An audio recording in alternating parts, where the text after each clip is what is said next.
భోగాపురంలో నిర్మించిన అంతర్జాతీయ విమానాశ్రయం ప్రారంభోత్సవం సందర్భంగా ఉత్తరాంధ్ర జిల్లాల నుంచి లక్షలాది మంది ప్రజలంతా కూడా తరలి వెళ్తున్నారు భోగాపురం విమానాశ్రయంకి.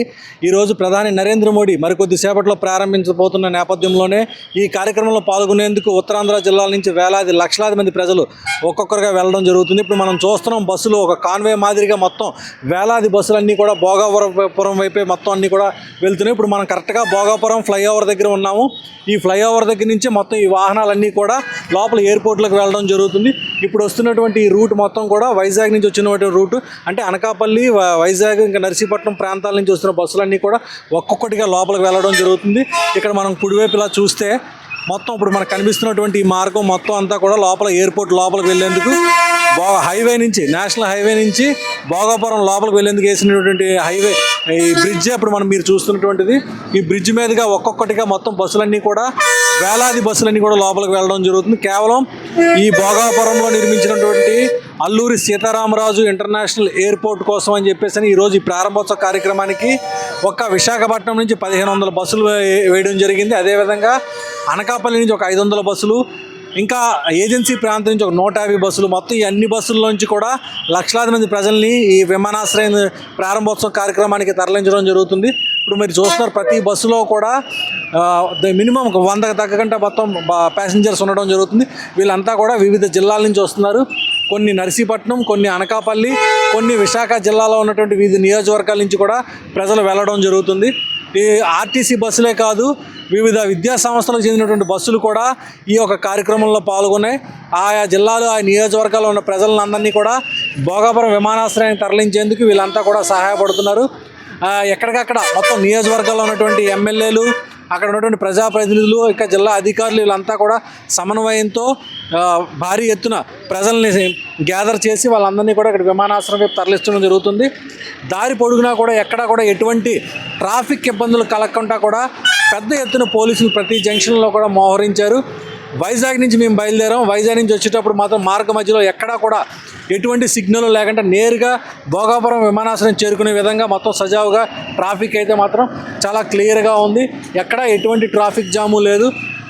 ముందస్తు చర్యల్లో భాగంగానే జిల్లా అధికారులు విజయనగరం, అలాగే ఇటు వైజాగ్లోని, అంటే వైజాగ్ నుంచి ఇప్పుడు విజయనగరం భోగాపురం వచ్చే మార్గ మధ్యలో ఉన్నటువంటి విద్యాసంస్థలన్నింటికీ కూడా సెలవులు ప్రకటించారు. ఈ నేపథ్యంలో రోడ్లు కూడా చాలా ఖాళీగా ఉన్నాయి.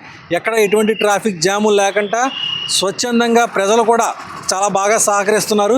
ఇప్పుడు వెళ్తున్నటువంటి బస్సులన్నీ కూడా వివిధ నియోజకవర్గాల నుంచి వచ్చిన బస్సులు ఇంకా కొనసాగుతూనే ఉన్నాయి. మొత్తం ఇంకా కాసేపట్లో అక్కడ మోడీ సభ ప్రారంభం కాబోతుంది. బస్సులు ఇంకా వెళ్తూనే ఉన్నాయి. మొత్తం 1 కాదు 2 కాదు కొన్ని వేల బస్సులు మొత్తం అన్నీ కూడా ఒక్కొక్కటిగా లోపలికి, ఎయిర్పోర్ట్ లోపలికి వెళ్ళడం జరుగుతుంది. వీళ్ళందరినీ కూడా లోపల డయాస్ దగ్గరికి జనాలందరూ తరలించిన తర్వాత ఆ సమీపంలోని వీళ్ళందరికీ కూడా బస్ పార్కింగ్ కూడా ఏర్పాటు చేయడం జరిగింది. అలాగే వీఐపీలకు కూడా ఎక్కడికక్కడ ఇబ్బందులు లేకుండా వాళ్ళకు కూడా కొన్ని ముఖ్యమైన ప్లేసుల్లో పార్కింగ్ కూడా ఏర్పాటు చేయడం జరిగింది. ఇంకా మరోవైపు ఇదే మార్గం గుండా ఇటు జాతీయ రహదారి కాబట్టి భువనేశ్వర్, ఇంకా శ్రీకాకుళం ఇలా ఇటువైపు వెళ్ళే దారి కనుక అటువైపు వెళ్ళే వాళ్ళు కూడా ఎటువంటి ఇబ్బందులు లేకుండా వాళ్ళకు కూడా ఎక్కడ ఎటువంటి ట్రాఫిక్ జామ్ లేకుండా కూడా ఏర్పాట్లు చేయడం జరిగింది. బస్సులు ఇంకా లోపలికి ఎయిర్పోర్ట్లోకి వెళ్తూనే ఉన్నాయి. అటు అనకాపల్లి, నర్సీపట్నం, విశాఖపట్నం నుంచి బస్సులు ఇంకా ఒక్కొక్కటిగా వస్తూనే ఉన్నాయి. విజయనగరం, శ్రీకాకుళం నుంచి వచ్చిన బస్సులంతా కూడా అటువైపు నుంచి వచ్చి వాళ్ళు డైరెక్ట్గా ఎయిర్పోర్ట్ లోపలికి చేరుకోవడం జరుగుతుంది. ఇదే మాదిరిగా మొత్తం దాదాపుగా తెల్లవారుజాము నుంచి కూడా ఈ ప్రక్రియ కొనసాగుతూనే ఉంది.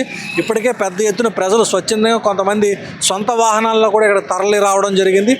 మొత్తానికి చూస్తే మాత్రం భోగాపురం అంతర్జాతీయ విమానాశ్రయం ప్రారంభోత్సవం మాత్రం నిజంగా ఒక చరిత్ర అని చెప్పవచ్చు. ఎందుకంటే ఆంధ్రప్రదేశ్లో ఇంత పెద్ద ఇంటర్నేషనల్ ఎయిర్పోర్ట్ మరొకటి లేదు కనుక తొలిసారిగా ఏర్పాటు అవుతున్నటువంటి ఎయిర్పోర్ట్ ప్రారంభోత్సవం రాష్ట్ర ముఖ్యమంత్రి చంద్రబాబు నాయుడు కనీవిని ఎరిగిన రీతిలో ఈ ప్రారంభోత్సవ కార్యక్రమాన్ని చేస్తున్నారు. కనుక ఇది చూడాలి అంటే మాత్రం ప్రజలు పెద్ద ఎత్తున ఇక్కడ తరలి రావాలని చెప్పేసి ముందే పిలుపునివ్వడం జరిగింది. ఇందులో భాగంగానే పెద్ద ఎత్తున ప్రజలు లక్షలాదిగా ఇక్కడ తరలి వస్తున్నారు.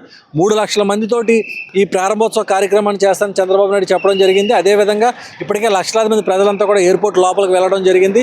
కాసేపట్లో ప్రధాని నరేంద్ర మోడీ ఈ ప్రత్యేక విమానంలోని భోగాపురం విమానాశ్రయంలోనే ఆయన దిగడం జరుగుతుంది.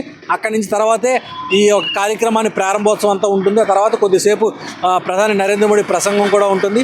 ఈ కార్యక్రమంలో చంద్రబాబు నాయుడుతో పాటు అలాగే డిప్యూటీ సీఎం పవన్ కళ్యాణ్, ఇంకా ముఖ్యమైనటువంటి మంత్రులు, ఇతర ప్రజాప్రతినిధులు, మొత్తం ఈ చుట్టుపక్కల ఉన్న ప్రజలు అంతా కూడా పెద్ద ఎత్తున పాల్గొన్నారు. ఒక ఉత్తరాంధ్ర జిల్లానే కాదు, ఆంధ్రప్రదేశ్లో ఇది ఒక గేమ్ చేంజర్ లాగా ఈ ప్రారంభోత్సవ కార్యక్రమం ఉంటుందని చెప్పి అందరూ కూడా ఆశాభావం వ్యక్తం చేస్తున్నారు.